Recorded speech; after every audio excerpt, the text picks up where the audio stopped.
Hey guys, tonight we curl up beside the soft glow of a flame that never quite made it into the action scenes, while the other gods were out hurling lightning bolts, turning into swans, or starting wars because someone made a prettier salad. Hestia, the goddess of the hearth, was at home. Literally, she stayed home forever. The scent tonight is wood smoke and old stone. You're crouched in the quiet corner of Mount Olympus, where no one yells and the coals crackle just softly enough to lull you into forgetting you have responsibilities. You're not being chased by a minotaur. You're not falling in love with a cow. You're babysitting the fire, and it won't stop making demands. This is the story of the least dramatic goddess in a pantheon full of chaos goblins. The one who didn't fight for power or flirt for influence. The one who just kept the fire burning through ancient rituals, forgotten cities, and family dinners where everyone else was definitely yelling over you. So, before you get comfortable, take a moment to like the video and subscribe,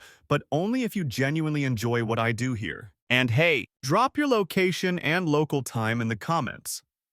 I love knowing where in the world we're falling asleep together. Now, dim the lights, maybe turn on a fan for that soft background hum, and let's ease into tonight's journey together. You begin in a room without corners. The hearth sits in the center, round and glowing. A stone circle filled with glowing coals. It's not just decoration. In ancient Greece, this was everything. The center of the home, the literal and symbolic source of warmth, food, light, safety, and hospitality. You're sitting with Hestia. Though she doesn't speak much, she's busy with the fire, feeding it, watching it, making sure the embers stay shyly alive, never flaring, never fading. Her robes are plain, her movements quiet. She doesn't even have a signature weapon. No trident, no thunderbolt, not even a mildly enchanted spatula. Historians still argue whether Hestia was a major deity or more like Olympus's background character. She shows up on the official list of the 12 Olympians, unless Dionysus kicks her off. But even when ignored, she's still everywhere. Every home, every temple, every sacrifice, every city had a fire dedicated to her. Everyone. She didn't have wild temples like Athena or golden altars like Aphrodite. Most of Hestia's shrines were just functional hearths, places where real cooking happened, places where babies were born and old men warmed their joints. Hestia wasn't glamorous, but she was dependable. You sit a little closer, you smell ash, and something faintly like lentils. Because food sacrifices to Hestia were often just that simple things. A ladle of soup, a crust of bread, no orgies, no bulls getting their throats slit under a blood moon, just dinner, offered first to her. That's the other thing. Every offering, every libation went to her first. You don't start a ritual without Hestia. She's the opener, the prologue. And sometimes, people forgot she was more than that. You lean in. The fire hisses softly. Maybe she's whispering. She wasn't dramatic, but that doesn't mean she wasn't powerful. Fire was serious business. In a world with no stoves, no light bulbs, and no central heating, whoever controlled the fire controlled life. And it wasn't just practical, it was sacred. Eternal flames were kept burning in her honor. Some cities passed fire from mother city to colony, just to keep her presence alive. One quirky bit. When settlers founded a new colony, they'd take coals from Hestia's hearth in the mother city and carry them across the sea to the new site, like divine embers in a travel-sized container. Imagine checking that through customs. And yet, for all this importance, there are almost no myths about her, no dramatic tales, no betrayals or monster slaying, which is suspicious. In a family like the Olympians, silence is rarely innocent. You suspect there's a reason Hestia kept her head down. Maybe it wasn't just humility. Maybe it was survival. You glance back, the fire's still going.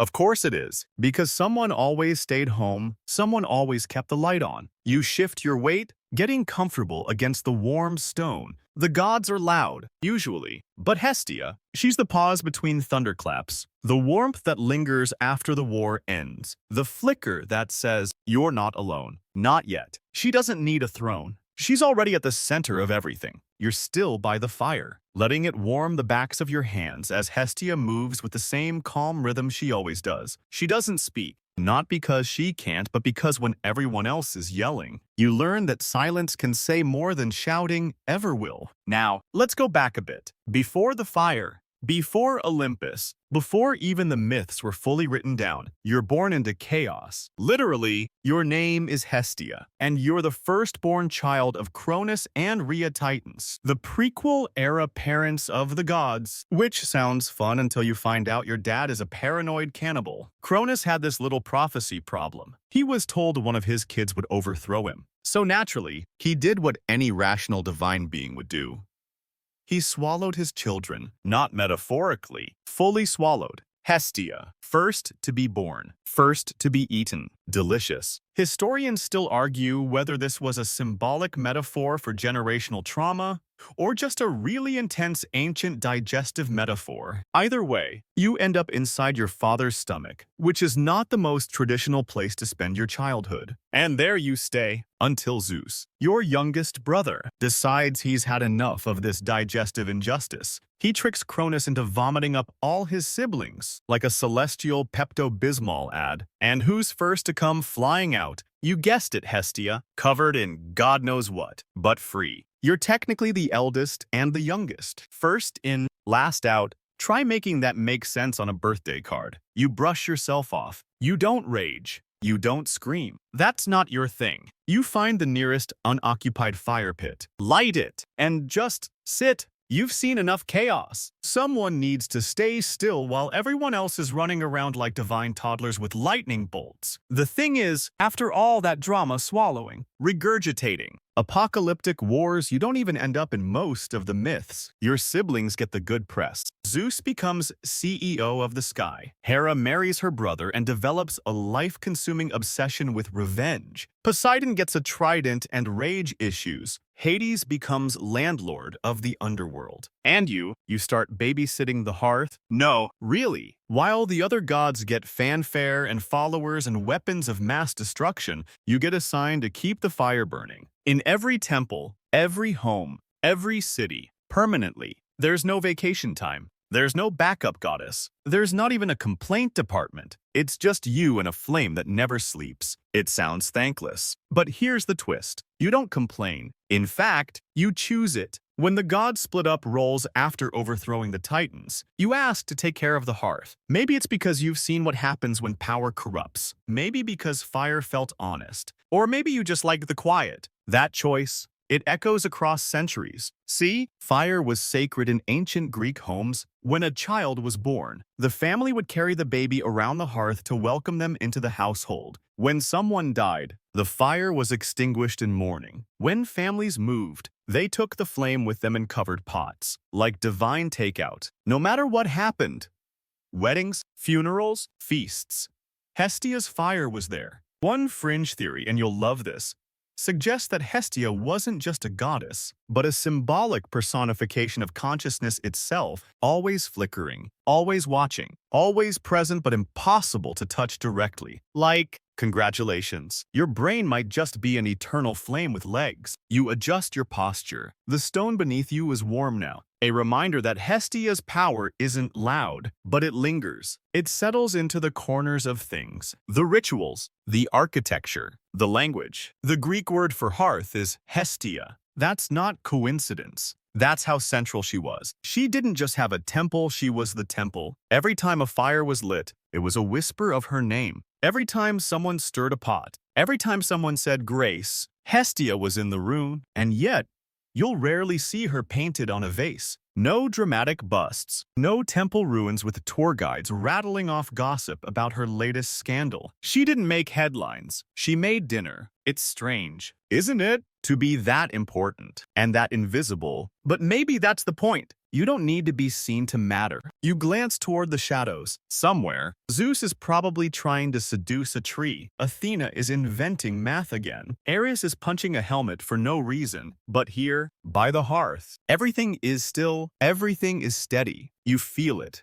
That flicker of calm in your chest. That sense that, for tonight at least, nothing is going to explode. There's a kind of power in that, a kind that doesn't need thunder to be heard. So you breathe in smoke and spice, and you listen to the quiet goddess, the one who was eaten, the one who was reborn, the one who chose the fire when everyone else chose the storm. And still, the coals glow. The longer you sit by Hestia's fire, the more you start to notice what isn't there. No bickering, no backstabbing, no flying pigs or transformations or suspicious golden apples that definitely weren't rigged. You're in Olympus, but not that part of Olympus. You're not in Zeus's throne room, or Artemis's forest, or Aphrodite's luxury spa. You're in the corner kitchen that no one brags about, the part that keeps the rest running. Hestia doesn't do drama, but she watches all of it. Every time the gods scream across the dinner table, she's there, calmly ladling soup into a cracked clay bowl. You imagine the other Olympians flinging lightning and wine goblets and deeply personal insults at one another, while Hestia, without looking up, refills the stew pot. You think, maybe, that's what kept her safe. See, among the 12 Olympians, power didn't guarantee peace. Being one of the big names usually meant you were either fighting your siblings, flirting with mortals, or inventing new reasons to start Trojan Wars. But Hestia, she stayed neutral, Switzerland in a toga. Historians still argue whether this made her boring or brilliant. Some say she lacked ambition. Others say she avoided divine burnout by refusing to play the game. She never picked sides. She never fought over mortal kingdoms. She never demanded statues or stadiums or blood sacrifices. She just kept the fire going, quietly, daily, eternally. But she wasn't forgotten. In fact, in every city across the Greek world, from Athens to a backwater village clinging to the coast, there was always a public hearth, usually in a Prytaneon, the government building where officials met. Guess who that fire belonged to? Hestia. Of course, that hearth was sacred. It was the city's literal and symbolic heart. You don't host a council meeting, a trial, or a feast without first honoring her. No decrees, no diplomacy, no decisions until the flame is tended. In this way, Hestia became the goddess of the state without being political. No campaigns, no divine pacts, just presence. Constant, warm presence. But that's not what people wrote poems about. You're not famous if you don't cause a scene, which is why, even among the 12, people sometimes forgot about her. And that brings you to the ultimate dinner party dilemma. Was Hestia really one of the 12 Olympians? Technically, yes, but also maybe not. See, the list of Olympian gods is a mess. You'd think there'd be an official website or laminated plaque or something. But nope.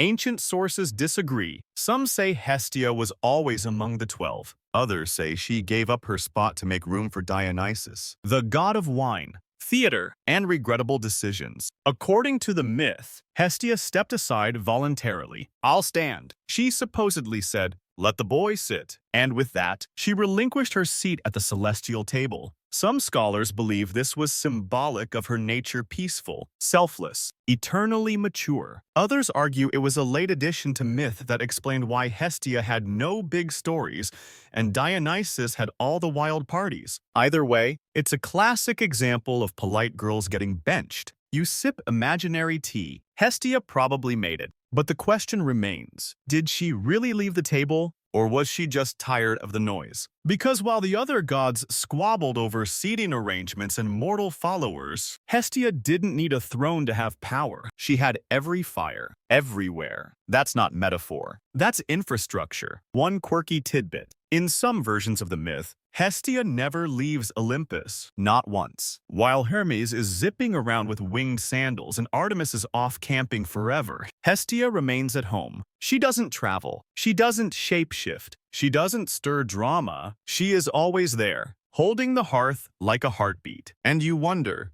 maybe that's the secret. Maybe the reason Hestia didn't feature in grand epics was because she was the background. She was the constant, the context. The flame you forgot was even lit until someone blew it out. The more you think about it, the more it makes sense. Why start a story about a goddess who never left the room? No plot twists, no cursed romances, no monster battles, just reliable, radiant presence. But isn't that what makes her powerful? You lean back, the hearth sighs. You swear it blinks at you, like a sleepy cat, somewhere far off. You hear the faint clatter of another divine argument. Maybe Apollo and Ares are wrestling over poetry again. Maybe Hera's planning a totally accidental thunderstorm on one of Zeus's girlfriends. You don't care. You're still with Hestia, and she is still with the fire. No spotlight, no throne, just the glow. You're not sure how long you've been staring into the fire? It doesn't really matter. Hestia hasn't moved. Or maybe she has, just subtly adding a twig here, smoothing ash there, brushing a curl of smoke back into place like a mother tidying a child's bed. She's never loud. She's never flashy. But you start to feel it now, that kind of presence that doesn't need to speak to be known.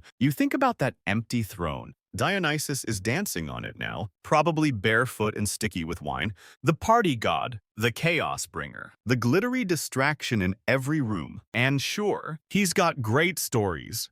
Mad chariots and grape-induced hallucinations, mortal lovers turned into dolphins or stars. But where did that throne come from? From Hestia, the goddess who stood up. And that wasn't just a metaphorical seat. That was a cosmic invitation, an official, gold-leafed, eternal chair at the grown-up table of Olympus. She gave it up, willingly, no drama, no passive-aggressive prophecy. Just here, take it, I'll manage. Historians still argue whether that story is real or a postscript.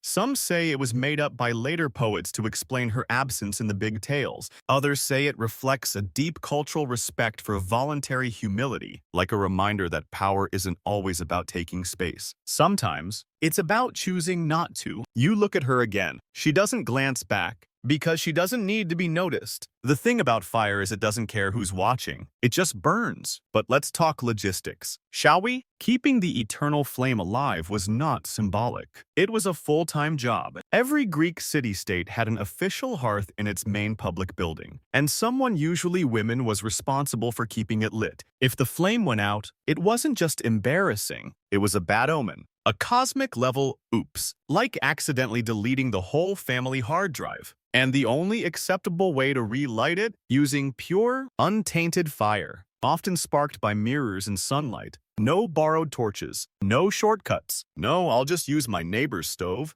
Hestia's fire had to be born, not copied. That kind of reverence. That's divine energy management. Now picture this, a society built on household fires, with no gas lines, no Zippos, no microwave dinners. Every home had a hearth, and every hearth honored Hestia. That meant every time someone roasted garlic or baked barley cakes, they were making an offering. Every flame was a prayer. Every dinner, a quiet ritual. There's a story, one of the few, that says Hestia's fire burns not just in homes, but in the heart of the earth itself, that she is the pulse beneath everything, that she is not just warmth, but continuity. And here's the kicker. In some versions of the myth, even Zeus defers to her. Like when arguments flare up between the gods, always, it's Hestia who gets the final say. Why? Because she keeps Olympus livable. No hearth, no home, no home. No divine melodrama. One fringe theory even suggests she represents something deeper. The collective memory of a people, the little rituals we do without thinking. Lighting candles, stirring soup, saying grace. They aren't loud or heroic, but they last. They endure. And you begin to realize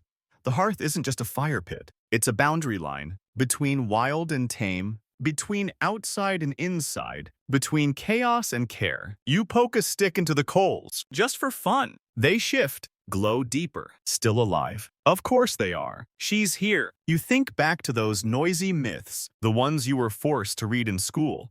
Odysseus lost at sea, Achilles sulking in his tent, Hercules breaking everything he touches. And somewhere, in the background of all of it, Hestia's flame kept burning. She didn't demand worship. She didn't threaten anyone into loyalty, but she was still everywhere. Even the poets admit, no sacrifice is complete without her. She is always first offering, first sip of wine, first crumb of bread. You don't even start the ritual without her, and you certainly don't finish it. It's like every divine act, no matter how chaotic or absurd, had to check in with her first, like a cosmic bouncer who just wants you to wipe your feet before coming inside. So no, Hestia didn't ride chariots across the sky or wrestle sea monsters. She didn't create dramatic origin stories for city-states or invent magical weapons. She just stayed home, on purpose, by choice, and in doing so, she built a kind of myth you don't notice until everything else is burned out. The myth of endurance. It's getting harder to tell if the warmth you feel is from the fire in front of you or something else. Something quieter, something steadier. Hestia hasn't said a word, but you feel her story unfolding like a quilt stitched into the floor beneath you. Not a myth, really. More like a long exhale, a presence that makes space. Rather than takes it, you stretch your legs. The stone is warm all the way through. Let's talk about your job. No, not your job. Her job. Because while Apollo was inventing music and plagues, and Artemis was launching her eternal camping trip, Hestia was doing the single most repetitive, unglamorous, and crucial thing imaginable. She kept the fire going everywhere, every home, every village, every port town. Someone was charged with maintaining the sacred flame. And while the other gods got temples and processions and highly specific animal sacrifices Zeus liked, white bulls, Artemis got deer. Ares probably wanted something that bled a lot. Hestia's offerings were humble. Bread, oil, maybe a few flower petals if someone was feeling festive. She didn't ask for bulls, she asked for dinner. One quirky fact that rarely gets mentioned in textbooks: many ancient Greek homes had a small raised altar near the hearth, where offerings to Hestia were made daily, not once a year, not only during festivals daily, like clocking into a shift you didn't apply for but deeply respect. And the hearth wasn't just where you cooked or stayed warm. It was sacred architecture, a literal axis mundi. That's Latin, technically, but the Greeks had their own word for it. Omphalos, meaning navel. The hearth was the belly button of the world, the center. So yes, Hestia wasn't dramatic, but she was architectural. Now imagine you're a new bride in a new house. One of your first acts, lighting the new hearth using flame from your family's old one. A delicate ritual, a transfer of flame, and with it, memory, safety, tradition. If that doesn't sound like a full-time spiritual babysitting job, consider this: in emergencies, plague, invasion, ominous omens. If the sacred fire went out, the entire city could be seen as cut off from the gods. No pressure, right? And there were no off days. You couldn't be like, oops, I overslept and the eternal flame went out. That was the ancient equivalent of unplugging your whole civilization, which means someone, somewhere, was always Hestia's stand-in. Always watching, always stoking, always yawning into the soft glow and resisting the urge to sneeze the wrong way. It's easy to think of Hestia as a background character, but when you look closer, she was infrastructure. She was emotional labor made divine. The comfort maker, the protector of consistency in a world where gods changed shape just to cheat on their spouses. Historians still debate whether Hestia had formal temples. Some say yes, especially in Delphi and Olympia, where pan-Hellenic gatherings made it feel necessary. Others say no, that she was the temple, and so didn't need anything built around her. She was the first brick, not the final dome. But what's even more fascinating, she never left the fire. Literally, in myths where gods go to war or chase monsters across the horizon, Hestia stays. When Hera plots revenge, when Athena counsels kings, when Hermes steals cows just for fun, Hestia remains. Her consistency is the story, not the spark but the ember. It's a kind of power we don't always recognize. Endurance. You glance again at the hearth. The fire isn't big. It's not a bonfire or inferno. It doesn't demand attention. It just stays, and that's what makes her different. Every Olympian, at some point, craved attention, worship, recognition. They wanted statues, sacrifices, cities named after them. Hestia. She wanted none of it. She's one of the only gods who never had a single myth involving vengeance. She never punished mortals for forgetting her, never turned anyone into a plant, an insect, or an elaborate moral lesson. No snakes for hair, no golden showers, no cursed bloodlines, just peace. And in a pantheon so allergic to peace, they made war a person. That's radical. She didn't win power, she refused it, and in doing so, became the anchor to which everyone else unknowingly tied themselves. So no, Hestia didn't have a chariot, she had a stew pot. And you're starting to suspect that was the better deal all along. By now, your back is warm, your eyelids heavy, and you've all but melted into the floor beside Hestia's hearth. It's not that nothing happens. It's that everything that matters happens slowly, quietly, without needing to be announced by a trumpet or transformed into a swan, which makes this the perfect moment to ask, where were all her temples? The answer, frustratingly, is unclear. Historians still argue whether Hestia had dedicated temples like Athena or Apollo, There's evidence she was worshipped in Olympia and Delphi, but even then, it wasn't some grand marble megachurch with winged lions and 42 Corinthian columns. It was usually just a fire, a sacred hearth in a public building, maybe surrounded by a few benches, maybe not. She didn't need walls to be worshipped. The fire was enough, and that's what made her so deeply, stubbornly present. You could ignore most of the gods, if you really wanted. Skip their feast days, miss a sacrifice or two. But you couldn't ignore fire. Not in ancient Greece. You lit it to cook, to warm your family, to survive winter, to perform rites. You sat around it to tell stories, patch wounds, argue over olives. You might even toss in a little wine for the gods, not because you had to, but because it felt right. Like Hestia was in the room with you. You feel that now. Not a voice, not a face, just stillness. And for a goddess with no temples, no battles, and no cult fan clubs, she had an uncanny ability to show up everywhere. Take city planning. For example, most Greek cities had a prytaneion, a kind of town hall where officials met, guests were entertained, and important records were kept. In the center, a constantly burning flame. That wasn't a design choice. That was Hestia. It was the same flame that would be used to light torches for new colonies. When settlers left the motherland to found a new city, they didn't just pack lunch and wine, they brought coals from Hestia's hearth. Because fire wasn't just utility, it was continuity, it was blessing, it was belonging. And because of her, the flame traveled, not through time machines or chariots, but on foot, in clay vessels, cradled like treasure. Imagine the stress of that journey. Weeks at sea with a pot full of sacred fire. And a prayer. The wind didn't blow too hard. Ancient Greeks, the original anxiety-ridden campers. There's even a quirky fringe theory that says some early torch relays may have originated from this tradition, not from the Olympic Games themselves, but from Hestia's flame being passed from city to city, a divine chain reaction, a slow-moving ritual postal service of fire. And yet, no epics, no Homeric odes, no mass pilgrimages to see her sandals. She was built into the blueprint, not the skyline. But if you think this made her any less respected, think again. In fact, Hestia was often invoked first in every ritual, whether sacrificing to Zeus or asking Athena for wisdom. It was customary to begin by honoring Hestia always. First cup of wine, first words, first flame. Because she was the beginning. You didn't just pray to her in emergencies, you lived with her constantly. Which makes her the closest thing to a daily use goddess, a sort of divine operating system. You don't notice it until it crashes, and when it's gone,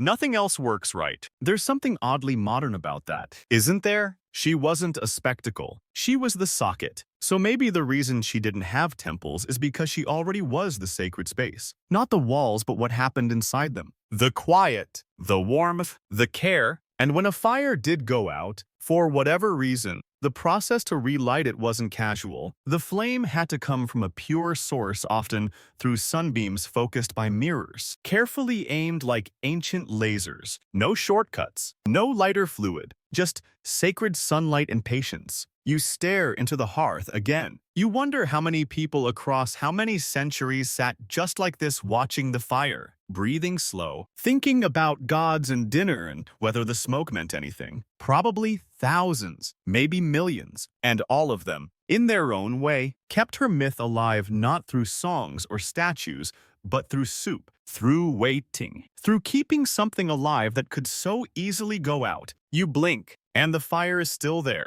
Of course it is. Because she is, you shift slightly, drawing your knees closer to the warmth. The coals don't crackle much anymore. They just hum, like they've heard it all before. And maybe they have, because tonight, you're not just sitting with a goddess. You're sitting with the only Olympian who had to reject 2 very persistent marriage proposals in one afternoon. That's right. Let's talk about Hestia's love life, or more accurately, the brief, awkward moment where she decided not to have one. The story goes like this. After the whole Cronus stomach drama and the Titan War cleanup, the gods began settling into their roles. Territories were claimed, thrones were arranged, and yes, people started pairing off. But Hestia, she had no interest. Did that stop her brothers from trying? Absolutely not. Enter Apollo, sun god. music lover, frequent disaster. He decides Hestia, quiet and gentle, is the ideal match for his shining, performative self. He makes his case. Light, warmth, balance, sun and hearth. You can kind of see his logic. Then Poseidon shows up.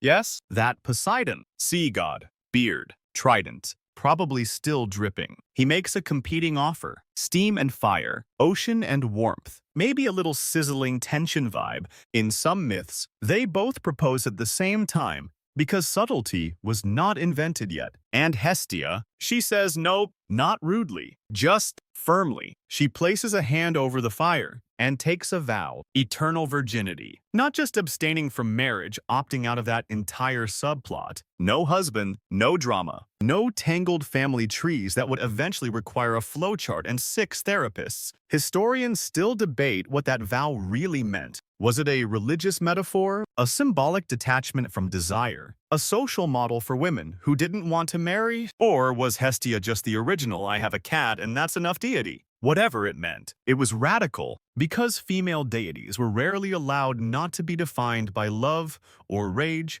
or maternal duty. Hera was obsessed with marriage. Demeter's grief became seasons. Aphrodite weaponized romance like a military contractor. But Hestia, she stepped out of the whole plotline peacefully, quietly, unshakably. And here's the twist. That vow didn't diminish her power. It protected it. By refusing entanglement, she stayed untouched by scandal. You can't blackmail someone who has nothing to hide. You can't trap someone who never stepped into the ring. The other gods respected her for it. Even Zeus, the king of questionable decisions, honored her vow and swore that she would be protected from all future proposals, conflicts, and entanglements, a rare moment of divine boundaries being enforced. And thus, Hestia became the goddess of peace, not because she represented it, but because she embodied it. She was never dragged into the fights. She was never used as a pawn. She belonged to herself. And maybe that's why she could be trusted with fire. Because fire is needy, demanding, it consumes. And in the hands of someone dramatic or reckless, it becomes destruction. But with Hestia, it became something else. Warmth, shelter, care, a thing you could return to when everything else had gone wrong. One fringe myth even suggests that mortals, during storms or tragedies, would whisper prayers not to Zeus or Athena,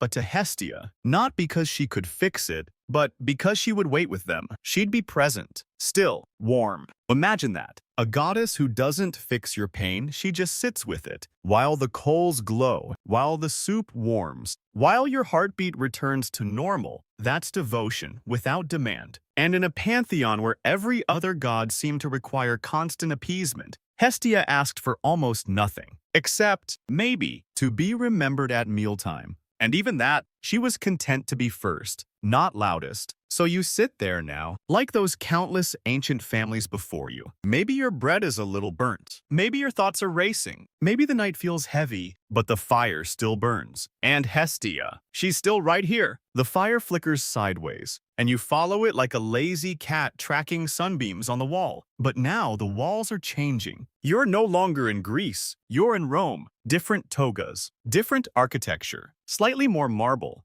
But guess what? Hestia's here too, except now she goes by a different name. Vesta. You don't feel her arrive, she was always here. The flame that carried itself west, not through conquest, but through continuity. And just like that, the Roman Empire adopts her as one of their own. But being Roman, they give her a few bureaucratic upgrades, because if there's one thing Rome loved, it was taking a perfectly simple concept and covering it in ceremony, law, and a 3-month training program. So welcome to the world of the Vestal Virgins. Imagine this, 6 young women, handpicked from noble families between the ages of 6 and 10, sworn to 30 years of chastity, discipline, and daily flame management. 30 years. That's longer than most emperors lasted. Their job, keep the sacred fires of Vesta burning in her round temple in the Roman Forum, considered the heart of the city. If it ever went out, it wasn't just a minor inconvenience. It was a crisis, a political, religious, spiritual panic button. And the consequences, let's just say, Rome didn't do mild rebukes. If a Vestal virgin let the fire go out, she could be beaten. If she broke her vow of chastity, she'd be buried alive. Because, hey, nothing says divine devotion like being locked in a tomb with a loaf of bread and a goodbye wave. Historians still debate whether the punishments were as severe as the sources suggest.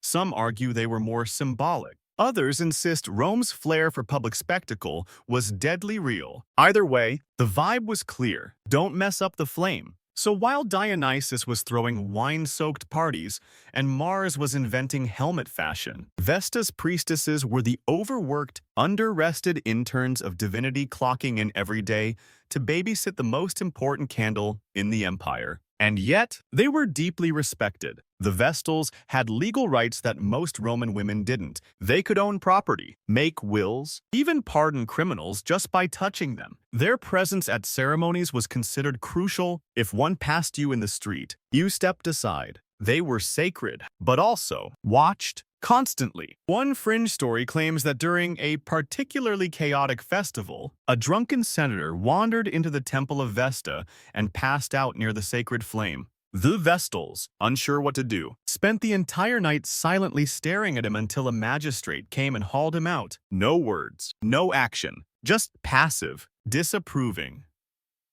Holy babysitting. If that's not Hestia energy, nothing is. But Rome being Rome, they didn't just worship her with reverence. They added snacks, specifically salted flour cakes, known as mola salsa, prepared by the Vestals and thrown into fires during certain rituals. The idea: combine grain, salt, and fire to make a purifying offering. One that crackled, sizzled, and reminded everyone that holiness could smell a little like burnt toast. And yes, these cakes were used in nearly every Roman religious ceremony, even sacrifices to other gods. Because before you ask Mars to bless your army, or Jupiter to stop the thunder, you had to go through Vesta first. Sound familiar? She's still first, still foundational, still at the center of the table, even if the table's now made of marble and surrounded by senators. You wonder if Hestia, now Vesta, felt different here. Bigger empire, more drama, louder priests, but she stayed the same. The fire didn't change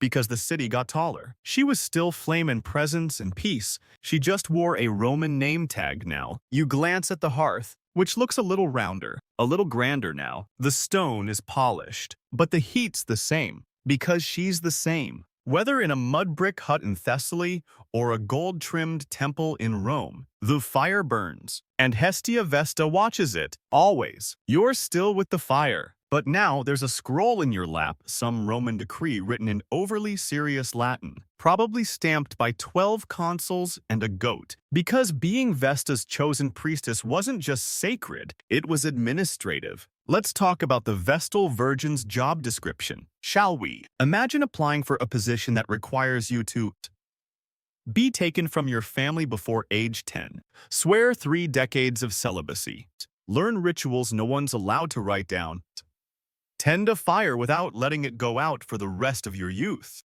And if you fail, your punishment is either public disgrace or burial alive. Oh, and no quitting. The Vestal Virgins were expected to serve 30 years in 3 10-year stages, learning, performing, and teaching. After that, they were technically free, allowed to marry, live privately, even enjoy a pension. But many didn't, not because they weren't allowed, because re-entering normal life after being the flame was a little like stepping out of the sun and pretending to be ordinary. You stir the imaginary scroll. The fire beside you huffs quietly, bored by bureaucracy. But here's where it gets weirder. Despite their silence, these women had power. Like, legal power. Vestal virgins could own property, rare for Roman women, free prisoners, testify in court without swearing an oath, because their word was already sacred, keep official wills and state secrets in their temple. Basically, they were ancient Rome's combination of Supreme Court clerks,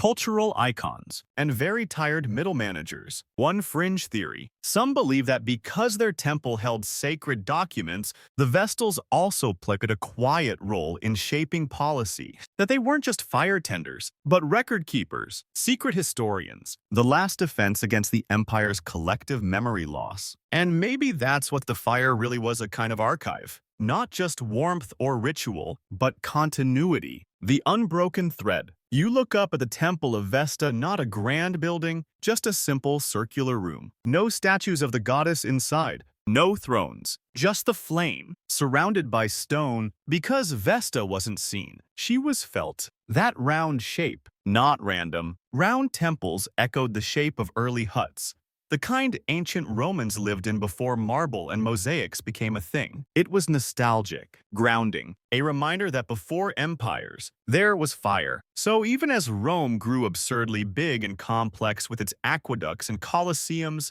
and baths and taxes, it still knelt before a tiny circle of flame watched by 6 silent women. And Rome did kneel. During triumphs, generals made sacrifices to Vesta before parading spoils through the city. During plagues, politicians begged her for mercy. And during wars, it was the Vestals who carried the sacred fire to safety if the city was threatened. Not soldiers, Vestals, in long robes, holding torches, walking calmly through collapsing streets. Because when everything else was crumbling, Rome's survival depended on one question: was the fire still burning? One story tells of a time when a Vestal was accused of letting the flame go out. She insisted it was just low, not gone. To prove it, she added fresh wood, and the fire flared up instantly. A miracle, maybe, or just a very skilled fire whisperer. Historians still argue if this really happened, or if it was politically motivated drama.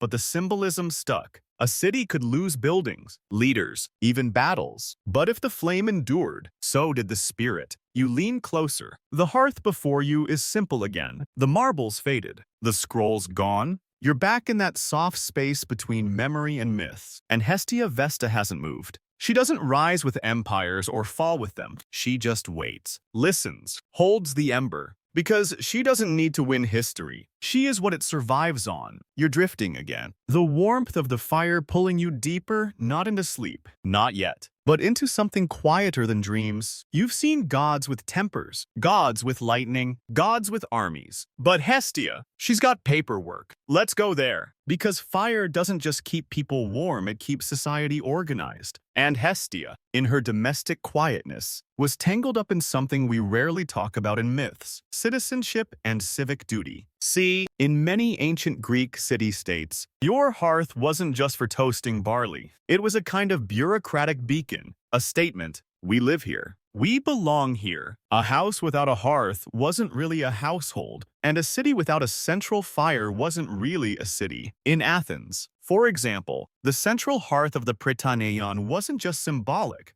It was legal. It was the spot where new citizens were welcomed. Ambassadors were received there. Foreign dignitaries. Straight to the hearth. One weird historical detail: if someone committed a crime and wanted sanctuary, they didn't run to a temple of Zeus or Athena. They ran to the hearth of Hestia. That's right. The goddess who never threw a punch was the go-to escape plan. Because you don't mess with a guest once they're beside the fire. It was sacred hospitality. Even laws were linked to fire. One fringe theory among classicists suggests that early legal decisions before they were written on stone or scroll were spoken around the hearth, in the flickering light, with wine nearby. Justice wasn't thundered. It was murmured. You imagine a gathering. Elders, cups in hand, smoke curling toward the rafters. No judges in robes, just warmth, memory, and Hestia listening. And that's the magic of her presence. She wasn't just a household figure, she was policy in sandals. Which brings us to a fascinating debate. Historians still argue whether Hestia should be classified as a domestic goddess or a civic one. Is she tied to the private world of family dinners and bedtime stories? Or does she rule the public spaces, courthouses, state halls, communal ceremonies? And the answer, as usual, is yes. Because in ancient thought, those weren't separate. The personal was political. The hearth was both altar and filing cabinet. Lighting it meant joining, being known, being counted. Even during citywide sacrifices, the first offering went to Hestia. And not just because she was polite, because until the flame was acknowledged, nothing else was valid. No matter how big the bowl or expensive the incense, she was the invisible stamp of divine approval. Which is why, oddly, you can find her hidden in some of the most boring documents in classical history. Land records, marriage contracts, birth registries, things no one would ever carve into a statue, but which required her name, her fire, her blessing. That might be her greatest trick. Hestia didn't leave behind epic poems or blood-stained temples. She left receipts, burned edges, legal shadows, and she outlived almost everyone. You shift a little, the fire beside you doesn't blink. It just exists, perfectly mundane, perfectly essential. She wasn't flashy, she was framework. That's why, in many ancient homes, before you even built the walls, you chose the spot for the hearth. That spot would determine everything else. Room placement, door alignment, window orientation. Why? Because the fire had to be right. It was feng shui before that had a name, but more than that, it was a reminder. You built life around her, not after. And as cities expanded, as colonies launched, as generations passed, every family that packed their bags also packed a spark of Hestia's fire. The coals went in bronze cups, the cups went on carts, and just like that, she moved with them. Not in parades, not on flags, but in embers, still glowing, still legal, still divine. You're starting to notice it now that every time the fire flickers, it pulls you not forward,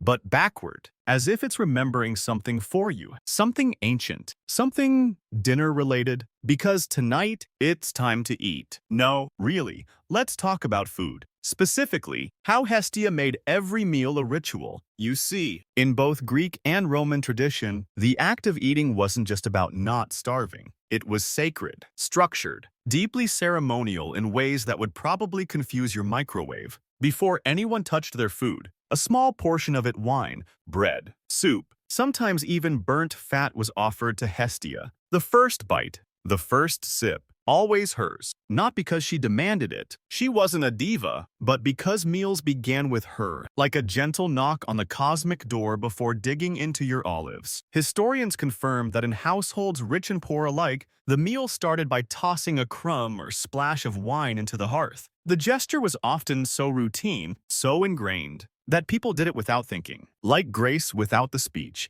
And that's the thing. Hestia didn't just dwell in temples or civic hearths. She lived in your kitchen, your literal kitchen. Every pot warmed over coals, that was hers. Every stew stirred, every grain boiled, all part of her slow, sacred rhythm. Which brings us to this odd little fact. There were no festivals dedicated to Hestia. Zero. Not because she was unpopular, but because every single day was hers already. When you're always present, you don't need a parade. And yet, she's the first goddess named in almost every collective sacrifice. The Greeks had a thing called the libation, a ceremonial pouring out of liquid, usually wine or oil, onto the ground or into a fire. Guess who got the first splash? Yep, even when sacrifices were meant for Zeus, or Athena, or some obscure god of goat cheese, Hestia got the first drop, because without her, the sacrifice wasn't considered whole. No flame, no deal. This made her the gatekeeper of offerings, and gatekeepers are powerful. Even the most lavish ceremonies at Delphi or Olympia,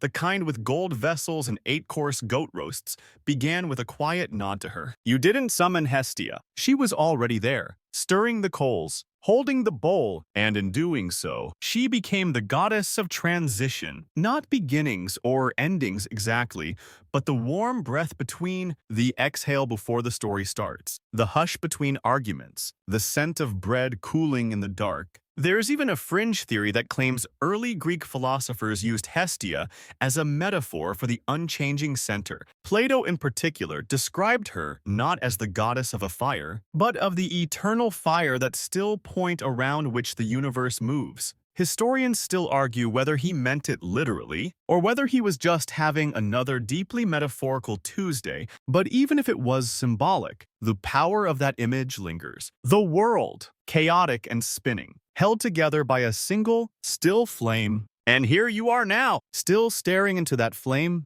You imagine an ancient dining table, wooden, uneven, packed with loud relatives and louder olives. Before anyone digs in, someone leans over, pinches a crumb from a loaf of barley bread, and tosses it gently into the fire. No speeches, no drama, just the simple act of remembering. You were never alone in this house. The goddess is in the room, and when the meal ends, the final toast is hers too. Because Hestia is the beginning and the end of every table, not the meal itself, but the meaning of sharing it. So when you eat, you honor her. When you feed someone else, you become her. The coals shift again, and you swear they just sighed like they're full from the last meal, or maybe just tired of being taken for granted. But that's the thing about Hestia. She's not in your face, she's in your furniture. And tonight, you're going deeper into the part of the story where things get philosophical, a little weird. A little Play-Doh on 2 glasses of wine weird, because Hestia, the goddess of soup and stillness, somehow ends up tangled in metaphysics. Let's go slow. Imagine the universe, not as galaxies and black holes, but as a spinning wheel, everything in motion, everything changing. Wars, seasons, empires, poetry, heartbreak, fresh figs, bad sandals, all moving. Now imagine one still point. The center of the wheel, the only part that doesn't spin, the part that holds it all together. In certain philosophical traditions, that's Hestia. She's not just the goddess of fire, she's the goddess of the unchanging flame, the one thing that never moves. So everything else can. Plato and his crew used her name to describe the soul of the world, not the part that fights or grows or burns out, but the part that remains, the center of the psyche, the axis of identity, the cosmic hearth. Historians still argue whether this is literal theology or just fancy symbolism. Did they actually believe she was sitting at the heart of existence, feeding a galactic stew pot? Or was it more like calling her the emotional infrastructure of the cosmos? Either way, it stuck. Because Hestia wasn't just the still flame in your house, she was the still flame in you, which kind of makes sense. Think about it. Every chaotic thing in your life, every heartbreak, every detour, every burned batch of lentils spins around something steady, something you come home to, something that doesn't care if you're late or tired or crying. It just keeps glowing. That's Hestia, even if you haven't lit a hearth in years. Even if you live in a studio apartment with one wobbly burner and a microwave that sighs too loud. There's probably something in you, some rhythm, some scent, some memory that feels like home. And that, oddly enough, is her. Let's go quirkier. There are myths, whispers, really, that say Hestia's fire wasn't just a literal flame. It was also a moral compass, a kind of divine Wi-Fi that connected you back to the gods. As long as the hearth burned, your soul had a signal. One story even claims that the Olympians, during their nastiest fights, would refuse to speak to each other directly, but they'd leave offerings at Hestia's fire, knowing she'd pass the message along. Not as a messenger, as a presence. She was the buffer, the invisible negotiator, the one who could hold space without taking sides. And this made her dangerous in the quietest way possible, because in a world obsessed with victory, speed, and spectacle, Hestia was non-negotiable. Stillness. You couldn't bribe her. You couldn't seduce her. You couldn't defeat her. You could only sit near her and hope to remember yourself. There's even a moment buried in the oldest Orphic hymns where Hestia is praised not just as flame, but as foundation. The prayer says, "Without you, the gods have no banquet, the cities, no hearth, the homes, no hope." You sit with that for a moment. Because it's not flashy, it doesn't trend, but it stays like the last bit of warmth in the bottom of your tea mug, like the memory of a kitchen light left on for you, like the exact spot on the floor where your feet always rest. Just so, when nothing else fits. That's what Hestia became. Not a myth, a mechanism, an unbroken loop of presence. And when philosophers tried to explain what it meant to be whole, to have a soul that isn't scattered across deadlines and drama, they drew a circle. Then they lit a fire in the center and gave it her name. By now, the fire isn't just a thing in front of you. It's part of you, like a second heartbeat, slow, even, patient. You've listened to gods roar, rage, and rebrand. But Hestia, she's the only one who ever made silence feel like a story. And now, you arrive at something strange, something rare, because in a pantheon obsessed with war, love, ego, and punishment, Hestia is one of the only deities who doesn't have a single recorded scandal. No curses, no jealous fits, no monstrous offspring, no turn him into a frog because he made eye contact energy. She's just stable. And somehow, that made her invisible. You won't find her wrapped in drama. You won't see her in murals starting wars or ending bloodlines. She's the background, the glow behind the scene. And when the myths were written down, finally inked by poets who loved noise, Hestia didn't make the cut. She was too peaceful for poetry. So how did she survive? Through ritual, through practice, through people doing the same quiet thing every day, in homes and halls and temples and tax offices, over and over. They whispered her name not as legend, but as rhythm. In the end, it's her refusal to be a character that makes her powerful. You see, while the others were mythologized, Hestia was lived. There's something rebellious about that. Actually, she said no to marriage, no to conflict, no to thrones, battles, revenge arcs, and passive-aggressive family drama. She didn't vanish, she just opted out, peacefully, permanently. And for that, she became safe. She's the goddess people prayed to when they were done praying. When they didn't want miracles or punishments or thunder, when they just wanted to come home, be warm, and rest. There's a reason nearly every ancient oath began by Zeus, but ended by Hestia. He was the authority. She was the truth. Even the Furies respected her. Even chaos made room for her. In some Roman stories, Hestia as Vesta was the last god to leave when temples were burned. When cities fell, her flame was extinguished after the walls crumbled. Not during, not before. And when Christianity swept through the empire, renaming gods into devils and erasing temples into cathedrals, Hestia's name faded. Her flame dimmed. But her idea, it didn't die. It became the candle at the altar, the sanctuary lamp, the kitchen stove, the soft light left on when someone's expected home late. She transformed not into a statue or scripture, but into instinct. To gather, to protect, to keep something warm. That's her myth now. You still feel it, don't you? That impulse to light a candle when the world feels too dark, to invite someone in, to make tea, to wrap a blanket around a friend's shoulders without saying anything dramatic. That's Hestia, still working, still quiet, still choosing not to shout, because being forgotten in poems doesn't mean being erased from practice. And sometimes, choosing peace over glory is the most radical thing a god or a person can do. So yes, maybe she skipped the stories, but she stayed. And in the end, maybe that's all any of us really want. The fire is soft now, not fading, just settled, like it knows the night is almost over, and it's done trying to impress anyone. You've wandered through myths, rituals, Rome, and philosophy, and somehow, Hestia has stayed the same through all of it, stillness wrapped in warmth. But now, you start to see something else, legacy. Not in the flashy sense, not in statues or city names. Hestia's legacy is harder to find because it's in the things people don't notice until they're gone. Take the idea of the eternal flame. You've seen it in Olympic torches, memorials, tombs of unknown soldiers, national monuments. It flickers on through snow, wind, and politics. Always lit, always guarded. It's a modern gesture with an ancient soul, and that soul is Hestia, the original eternal flame. In fact, the Olympic flame we see today.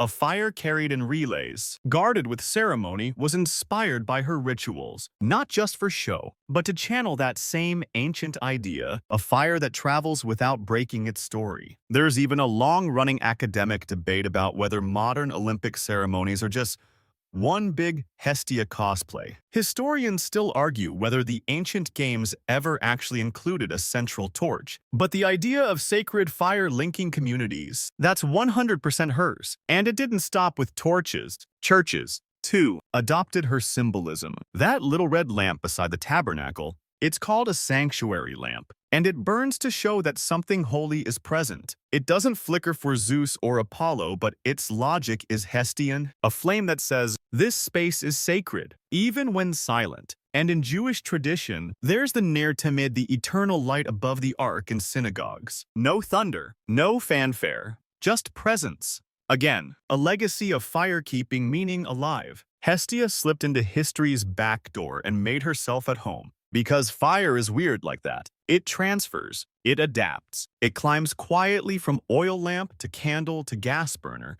to electric stove. You barely notice it's changed. But something old is still there. Even now, in your house, whether you're in a studio apartment in Chicago, or a farmhouse in Thessaly, or a dorm room in Tokyo, you've got a little Hestia in your oven, in your bedside candle, in your phone's flashlight when the power goes out and you sit, waiting, whispering, wanting someone to keep you warm. That's her. She never needed temples because she got time instead. 3,000 years of people tending something small, passing it on, not because they had to, but because it felt right. And that's the miracle of Hestia. Not that she did anything loud, but that she stayed in the quiet, long enough that even when her name faded, her habit didn't. Because myths die, statues fall, altars crumble, but lighting a fire for someone you love, that never went out. You're still here, and so is the fire. It's quieter than before, gentler, like a song that knows it's almost over, but not quite. There's still one more breath left in the story, because this isn't a tale of conquest or escape. It's the story of a goddess who stayed, and now, at the edge of all the myths, when the temples are dust and the scrolls are half erased, Hestia remains. Let's go back to that image, the table. You see it now. Uneven legs, worn wood, candles low, the kind of table you don't polish, but live around. Someone sets down a bowl, someone else refills a cup. A child yawns. A grandmother cuts bread, and in the center, a small flame. Maybe it's not even real. Maybe it's a memory, or a tradition, or a scent. But it's there. Warmth that doesn't demand attention. A glow that says, you're allowed to be here. That was always the point. Hestia wasn't the goddess of fire. She was the goddess of belonging. And in a world where every other god needed a temple, a title, a spectacle, Hestia just needed one thing. A place, a home, a circle, a still point. So when the last Olympians faded into allegory, and the shrines were replaced with storybooks and search engines, Hestia did not vanish. She just folded herself smaller, into cups of tea, kitchen chairs, the light you leave on when someone's late, the silence between two people who no longer need to speak to be understood. One more time. You look into the fire, you can almost hear her, if she speaks at all. You're home, you're warm, you're safe. That's it. That's everything. And now, we rest. So now, you ease back. The coals are low. The room around you softens. Whatever tension you carried in your shoulders has slipped down into the floorboards. Whatever noise the day brought you, it's far away now, muffled by the hush of this ancient flame. You don't need to remember the names of the gods. You don't need to hold on to the rituals or the rules. You just remember the warmth, the steadiness, that small, flickering thread of presence that says, this is your space. Maybe you imagine the fire still glowing in the room beside you. Maybe you feel it in your chest. Slow and deep. Maybe it's just a breath now, in and out. And even when the flame fades, because all flames, do you know, something about it always lingers. A kind of quiet that waits without needing to be asked. A warmth that doesn't leave, even after the light does. Hestia doesn't need your worship, just your stillness. So let the dark come, let the hush settle, let the stories curl around you like smoke. You've come home, you're safe, you're warm, and the fire, even now, still burns.